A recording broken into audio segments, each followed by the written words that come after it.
Hello everyone. So coming up again with the next video on the Indian stock market for the 23rd May 2025. 23 मई 2025 के लिए हम Indian stock market की reading tarot cards के through करेंगे और ये सारी रीडिंग जो है हमारी निफ्टी 50 के बेस पे है। इससे पहले कि हम रीडिंग स्टार्ट करें, let us review what the 22 तारीख की रीडिंग जो हमने की थी वो कितनी एक्यूरेट थी या नहीं थी। हमने कहा था मार्केट पॉजिटिव ओपनिंग होगी, 2 पॉजिटिव स्पाइक होंगे, 2 डाउनवर्ड स्पाइक होंगे और शायद एक मोर पॉजिटिव स्पाइक हो सकता है। सो यहाँ पर हमारी पॉजिटिव ओपनिंग ज़रूर हुई है। फिर उसके बाद हमने पॉजिटिव स्पाइक यदि हम देखें तो इट वाज 959 एंड 1037 पे। डाउनवर्ड मूवमेंट मार्केट खुलते ही डाउनवर्ड मूवमेंट हो गया था एंड 934 पे मार्केट में एक डाउनवर्ड स्पाइक आया एंड 1029 पे भी एक डाउनवर्ड स्पाइक आया। So almost we were accurate over here. For the afternoon we did say that there will be a range bound premium decay, time decay and there will be no such movement. And यदि आप देखोगे 1143 to 1246 है। सो ये जो 1 our का time था यहाँ पर सिर्फ 39 पॉइंट्स की मार्केट में मूवमेंट था। दैट इज़ 24,554 टू 24,593 के बीच में ही मार्केट घूमती रही है। सो डेफिनेटली ऐसा कोई मूवमेंट था नहीं, रेंज बॉन्ड था एंड नेचुरली जब रेंज बॉन्ड इतना ही था पूरे 1 घंटे के लिए तो कहीं ना कहीं आपका प्रीमियम या टाइम डिके ज़रूर हुआ है। सो यहाँ पर भी हम ऑलमोस्ट एक्यूरेट है।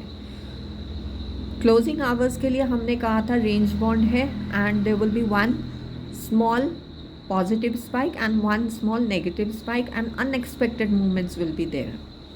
So we could say that there was an unexpected movement क्योंकि आफ्टरनून में मार्केट बहुत स्टकअप एनर्जीज में चल रही थी।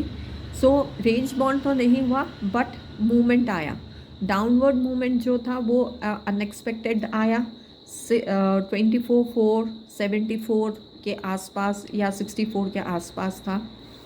फिर उसके बाद अपवर्ड मूवमेंट मार्केट क्लोज होने से हार्डली 2-3 मिनट्स बिफोर हुआ and that was 24,642. So we could say that almost 80% accuracy is there, 75 to 80% accuracy. अब हम देखते हैं कि हमें कार्ड्स क्या कहते हैं।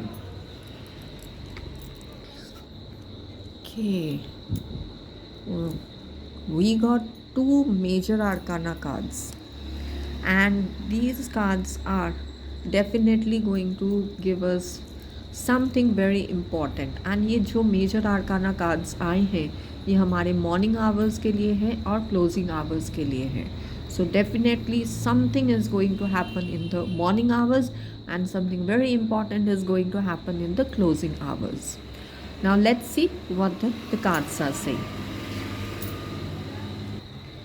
So from the cards I can say कि जो क्लोजिंग 22 तारीख की थी उससे मार्केट अपर साइड में ओपन होनी चाहिए एंड उतनी ज़्यादा मूवमेंट नहीं होगी।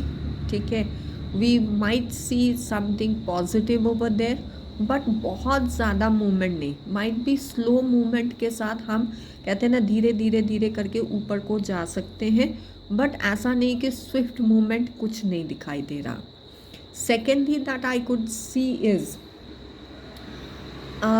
Something unexpected. यहाँ पर भी कहते हैं ना आप सोच रहे होंगे कि शायद मार्केट में अब डाउनवर्ड मूवमेंट आएगा, लेकिन एक इंट्यूशन के बेसिस पे कह रही हूँ एक जंप कहीं ना कहीं कार्ड्स के थ्रू दिखा रहा है कि एक अनएक्सपेक्टेड हायर साइड का जंप आ सकता है। So positive opening, no such big movement, slowly कहते हैं ना एक एक कदम कर कर के मूवमेंट आएगा, लेकिन अनएक्सपेक्टेड एक पॉजिटिव स्पाइक आ सकता है जो कि हमें तब आएगा जब हम सोचेंगे कि मार्केट अब कोई मूवमेंट नहीं देने वाली है. Let us see what is there in the afternoon. Positivity and again no such good movements are there. और यदि मूवमेंट आया भी तो अगेन जैसे सुबह के टाइम पे हमें दिखाई दे रहा है, same way we are able to see unexpected movement on a positive side. One prominent spike I can see it, and उस स्पाइक में ही आप अपना टारगेट अचीव कर सकते हो. Let's see what is there in the closing hours. And movement दोनों तरफ की है, पॉजिटिव भी है नेगेटिव भी है. Swift movements are there and लेकिन ये मूवमेंट जो है रेंज बाउंड में ही फिक्स रह जाएगी. जो भी रेंज बाउंड होगी, जितना भी रेंज में मार्केट चल रही होगी, उसी में से आपको प्रोमिनेंट एक पॉजिटिव स्पाइक, एक डाउनवर्ड मूवमेंट आएगा. एंड फिर उसके बाद ये जो स्पाइक्स के बीच में मूवमेंट है ना, वहाँ पर मल्टीपल छोटे छोटे स्पाइक्स आ सकते हैं. सो ओवरऑल 23 तारीख की मार्केट बहुत पॉजिटिव भी नहीं है, बहुत ज़्यादा नेगेटिव भी नहीं है, मिक्सचर ऑफ बोथ है. Unexpected things are definitely going to happen either in the morning और in the closing hours. And I would say target achieve ज़रूर होंगे, बट कहीं ना कहीं you need to be very careful while doing the trading on 23rd May 2025. So with this, I end up my video with a disclaimer that I'm not a stock market broker, nor I have any stock market knowledge. I just read the cards to understand the energy of stock market. So kindly take what it resonate, rest, leave it to the divine. And I would like to even say that if you are doing any sort of trading after going through my video, that is completely on your own risk factor, because I'm not guiding anybody to do any sort of trading through my reading. ठीक है, because यहाँ पर सिर्फ हम cards को read up कर रहे हैं. So thank you so much and do show your support by liking or subscribing the channel. And I would say your support is more important for me to grow more in this field of stock market reading by the tarot cards. So thank you so much and have a wonderful trading day ahead.